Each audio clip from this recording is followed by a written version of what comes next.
He was born into castles, crowned with duty, and raised to walk behind kings. But now, Prince Harry lives oceans away, not as a prince, but as a stranger.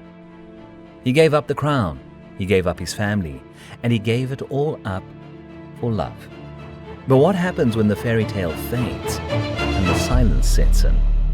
This is the untold story of Prince Harry's lonely life outside the UK and the royal price of choosing freedom.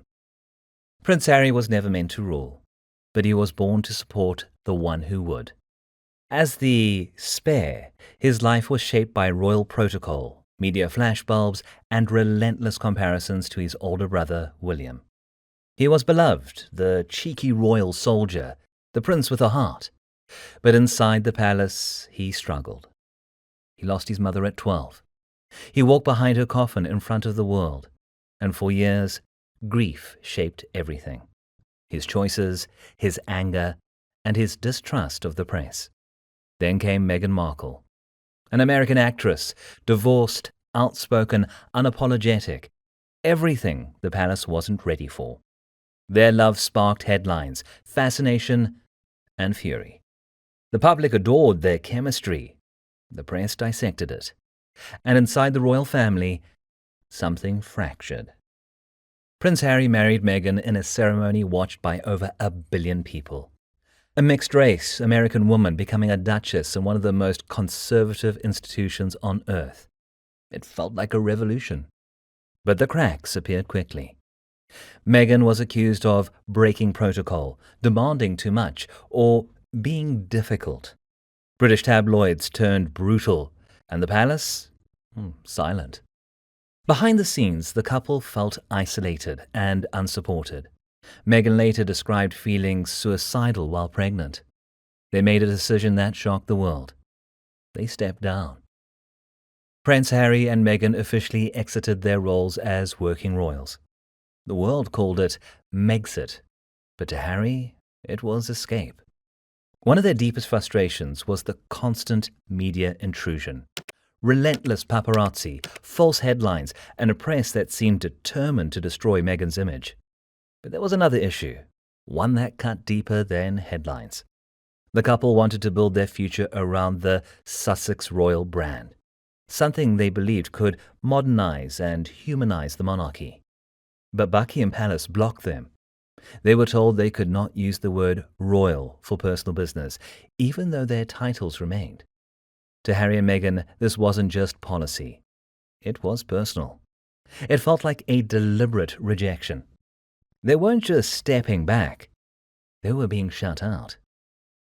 So they moved to Canada, then California, leaving behind the system that shaped him. No more security, no more royal funding, no official residence, no shield from the press. He left not as a prince, but as a man trying to rewrite his story. At first, it looked like a dream reborn. They signed multi-million-dollar deals with Netflix and Spotify, started the Archewell Foundation, and promised a new kind of life, independent, authentic, and private. But the press followed. The criticism didn't stop. It evolved. In the UK, Harry was called a traitor. In the US, he was accused of cashing in on royal trauma.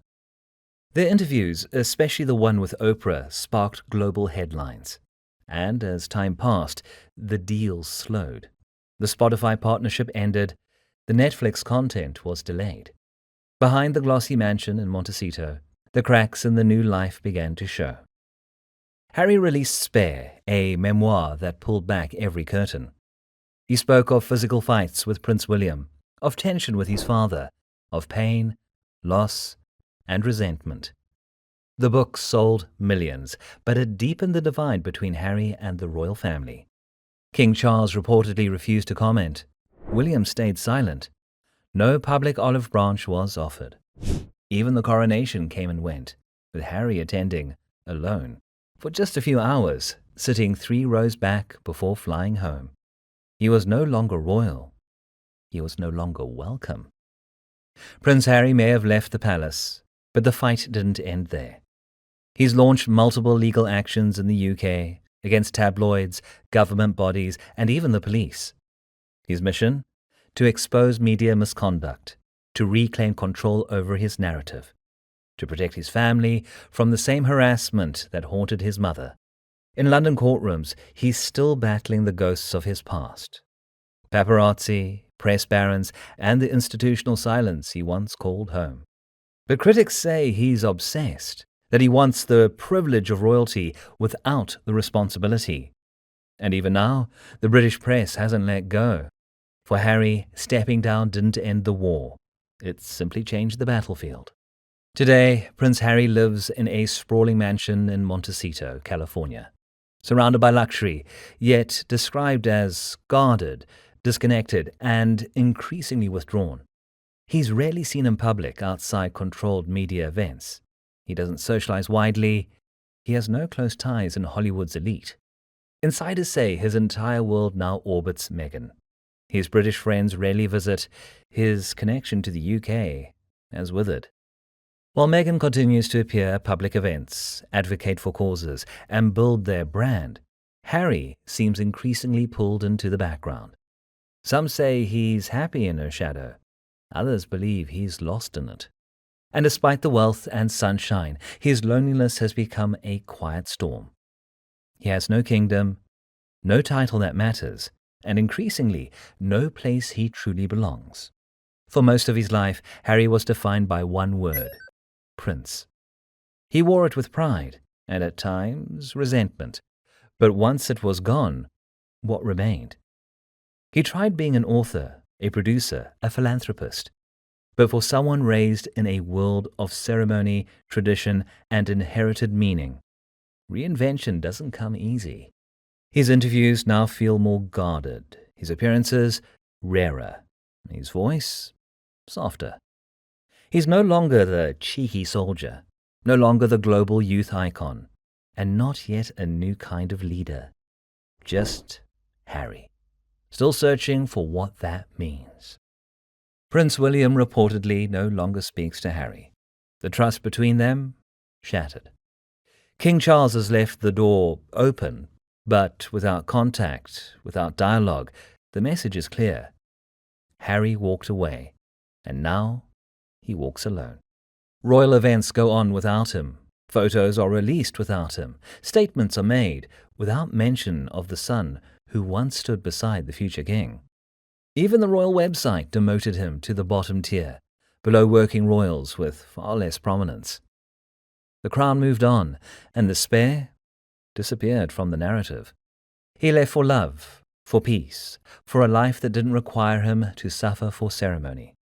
And, maybe, in Meghan, he found the one person who never expected him to be anything other than Harry. But at what cost? He lost his brother. He lost his father. He lost the only institution that ever defined him. And now, in a mansion of quiet, surrounded by cameras but cut off from the crown, the question echoes louder than ever. Did Prince Harry trade one prison for another? Prince Harry gave up everything for love, but in doing so he lost his place in the only world he ever knew. He was born a prince, now he's just Harry. And maybe that's all he ever wanted. But as the royal family closes the gates and the cameras keep rolling, we're left with one final question. Can you ever outrun your legacy? Or does it follow you into every room, every silence, every mirror? He may have left the palace, but the crown still casts a shadow. And in that shadow, Prince Harry still walks alone.